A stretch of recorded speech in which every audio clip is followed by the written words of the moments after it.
44 कंसवध इस अध्याय में बतलाया गया है कि कृष्ण तथा बलराम ने किस तरह पहलवानों को मारा, कृष्ण ने किस तरह कंस को मारा और कैसे उसकी पतियों को ढाढ़स बंधाया और किस तरह दोनों भाई अपने माता पिता से मिल सके। कुश्ती लड़ने का निश्चय करके भगवान कृष्ण चाणूर से भिड़ गए और भगवान बलराम मुष्टिक से। वे बाह से बाह, सिर से सिर, घुटने से घुटना और छाती से छाती भिड़ाकर एक दूसरे पर इतने कठोर प्रहार कर रहे थे कि ऐसा लगता था जैसे वे अपने शरीरों को भी क्षति पहुंचा रहे हों।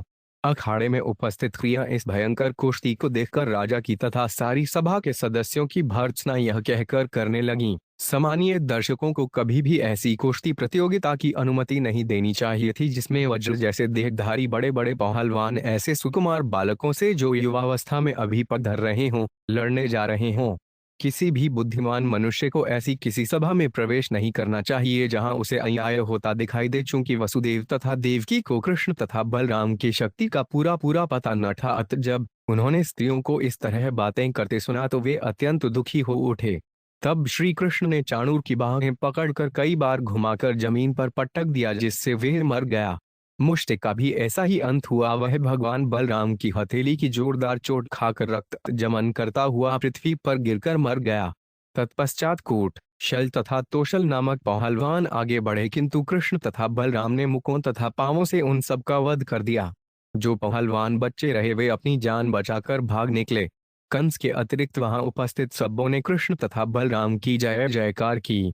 क्रुद्ध होकर कंस ने बज रहे बाजे को रोक दिया और आदेश दिया कि वसुदेव, नंद, उग्रसेन तथा सारे ग्वालों को कठोर दंड दिया जाए तथा कृष्ण तथा बलराम को सभा से खदेड़ दिया जाए। जब कृष्ण ने सुना कि कंस इस तरह बोल रहा है तो वे अत्यंत क्रुद्ध हो उठे और वे तुरंत उच्च राजमंच पर कूद पड़े। उन्होंने कंस के बालों को पकड़ लिया और अखाड़े की फर्श पर पटक कर उसके ऊपर चढ़ गए। इस तरह कंस की मृत्यु हो गई। क्योंकि कंस भयवश सदैव कृष्ण का स्मरण करता था अतः मृत्यु के बाद उसे साक्ष्य मुक्ति प्राप्त हुई। तब कंस के 8 भाइयों ने कृष्ण पर धावा बोल दिया किंतु बलराम ने उन सबों को अपनी गदा से उसी तरह मार डाला जिस तरह सिंह निरीह पशुओं को मार डालता है। जब हर्षित देवों ने कृष्ण तथा बलराम पर फूलों की वर्षा की और उनके गुणों का कीर्तन करना शुरू किया तो नगाड़ों की ध्वनि आकाश को गाऊं जा रही थी। अपने पति के लिए शौक करती कंस पत्नियां पछता रही थीं कि अन्य जीवों के प्रति हिंसा तथा समस्त ब्रह्मांड के सर्जक, पालनाकर्ता तथा संहारकर्ता कृष्ण के प्रति अनादर के कारण ही कंस को इस तरह मरना पड़ा। भगवान ने इन विधवाओं को ढाढ़स बंधाया, कंस तथा उसके भाइयों का दाह संस्कार कराया और तब अपने माता पिता को बंदी गृह से मुक्त किया। कृष्ण ने उनके चरणों को नमस्कार किया किंतु वे अब समझ गए कि कृष्ण भगवान है अतः उन्होंने उनका आलिंगन नहीं किया।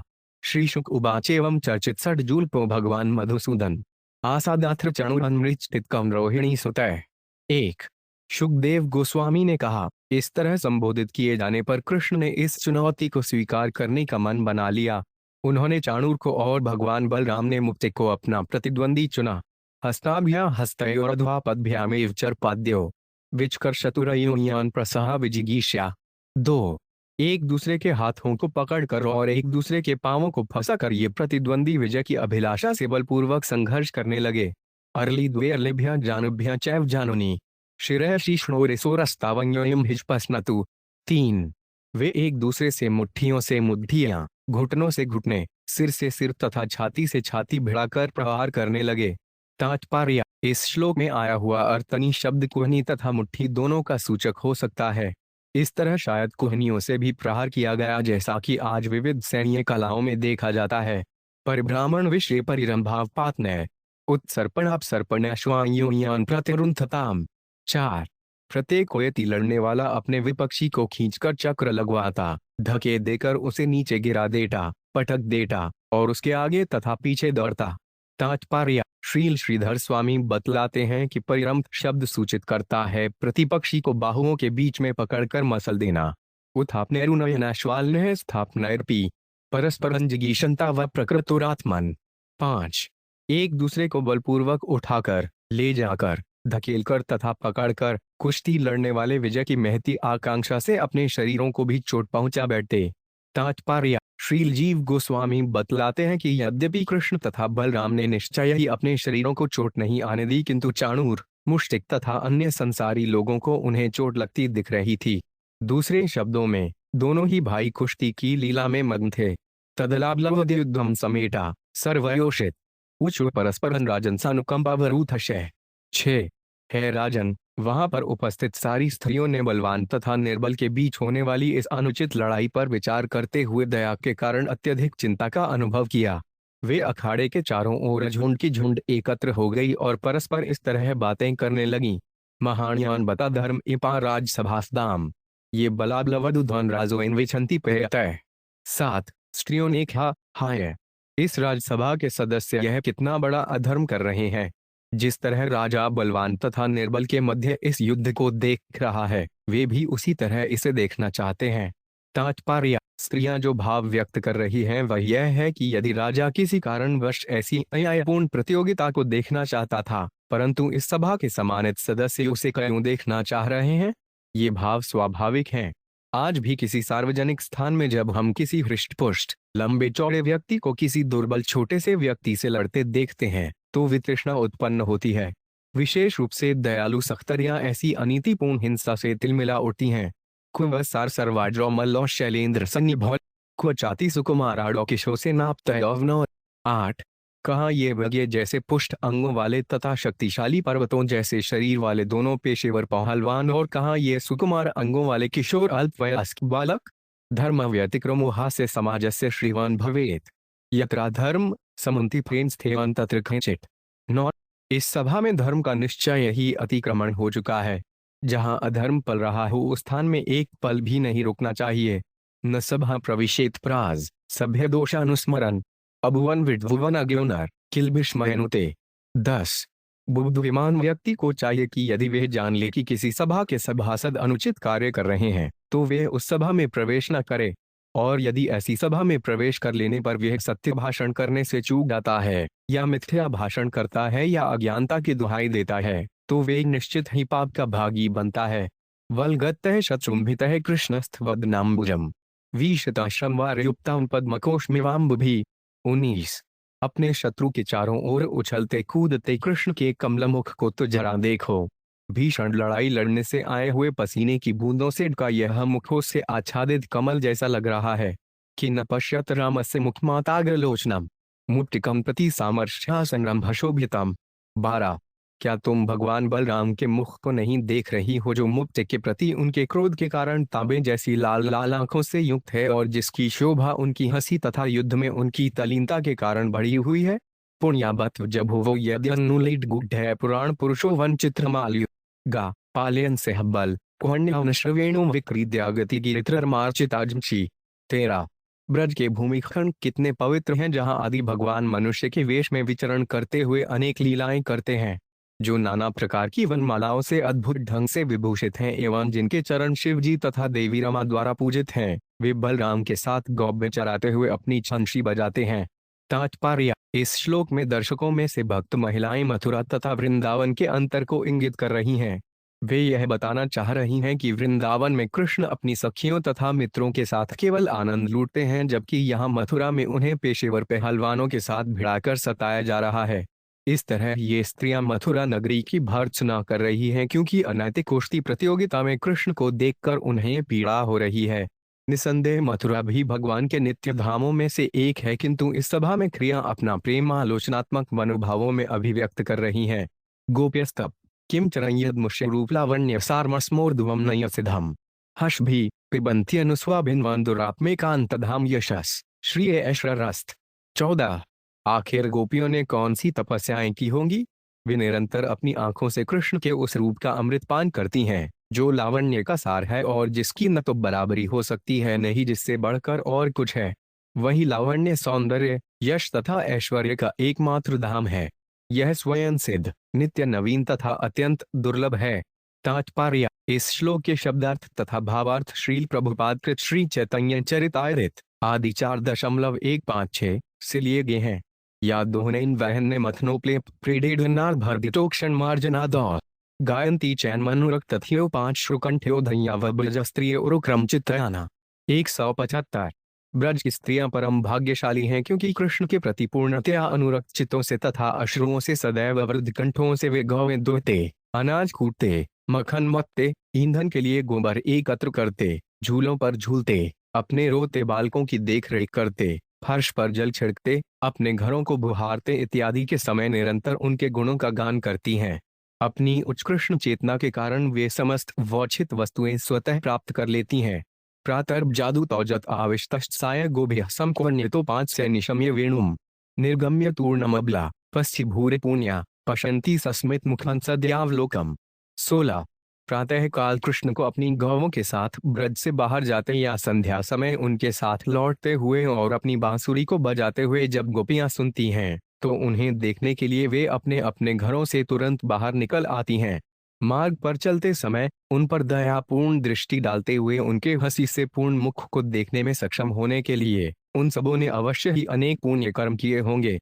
एवं प्रभाष मस्तारीन शु आयोग से उश्वरोहरी शत्रु हंतु मनश्चक्रे भगवान भरतर्षभ। 17 शुक देव गोस्वामी ने आगे कहा, हे भरत श्रेष्ठ, जब स्त्रियां इस तरह बोल रही थीं तो समस्त योग शक्ति के स्वामी भगवान कृष्ण ने अपने शत्रु को मार डालने का निश्चय कर लिया। सभ्यास नृगैर श्रुत्वा पुत्र स्नेह शुचातुरों पितरावन्व तपेता पुत्रयोर्बुद्धौ बल्लम।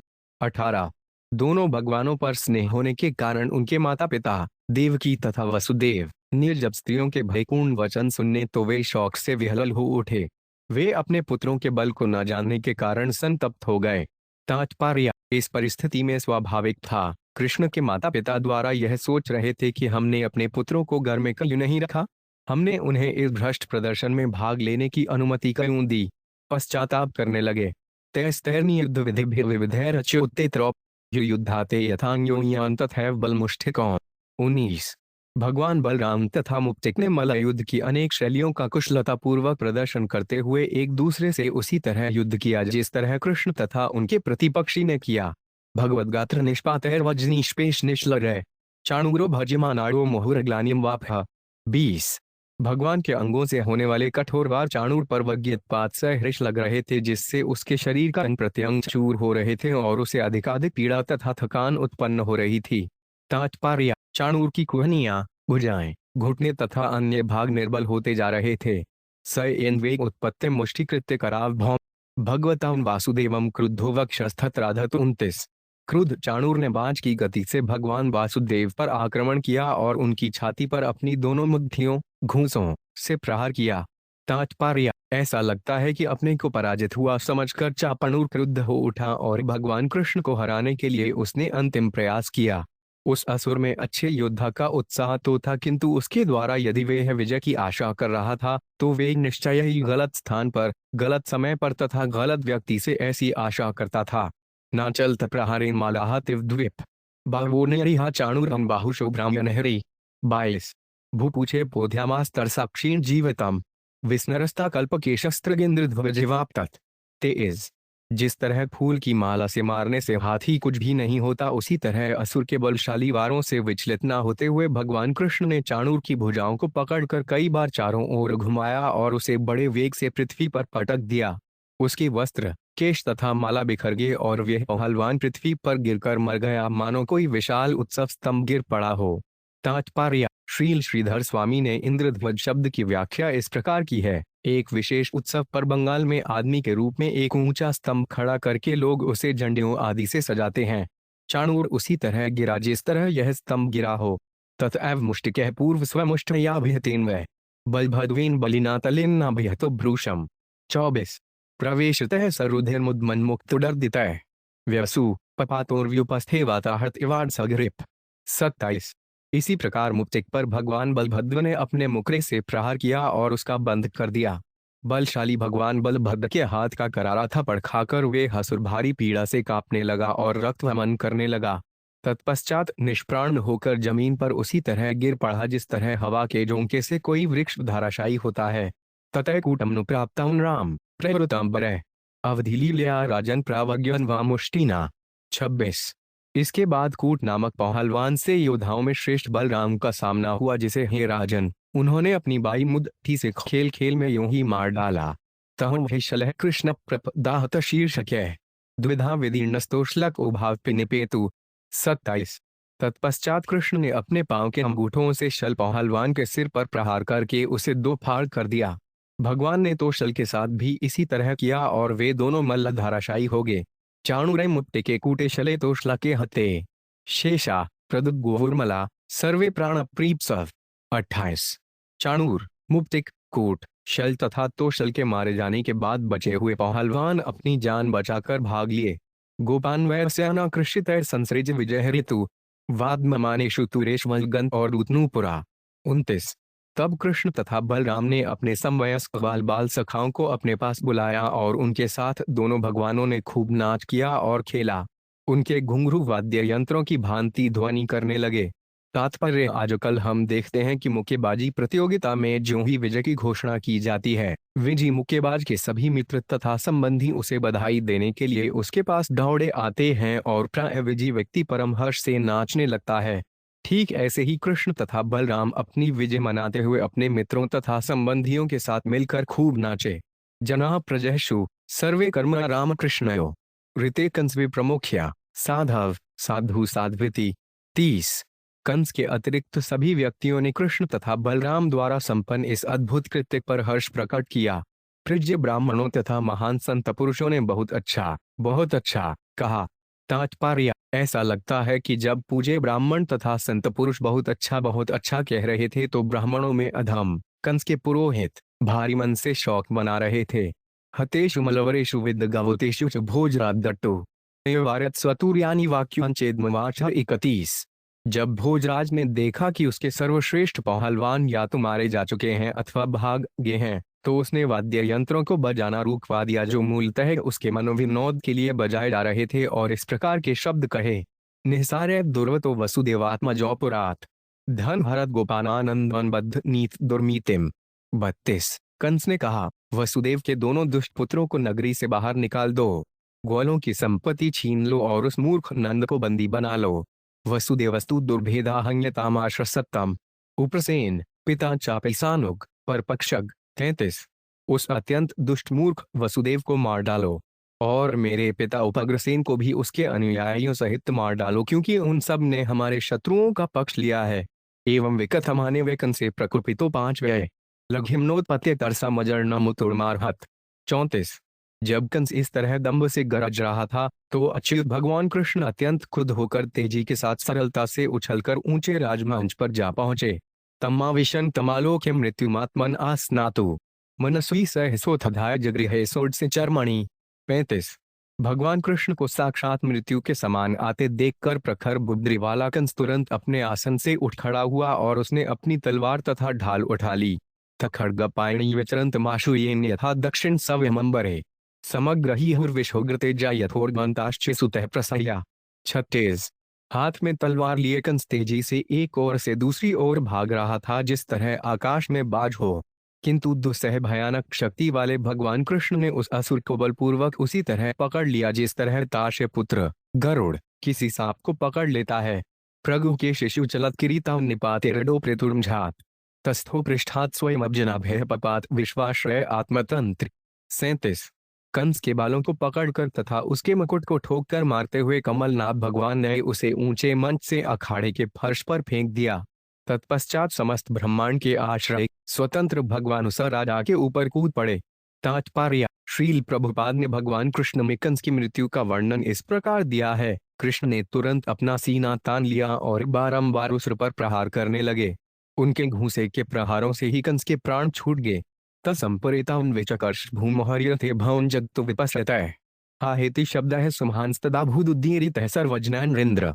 38 जिस तरह सिंह मृत हाथी को घसीटता है उसी तरह भगवान ने वहां पर उपस्थित सारे लोगों के समक्ष जमीन पर कंस के मृत शरीर को घसीटा।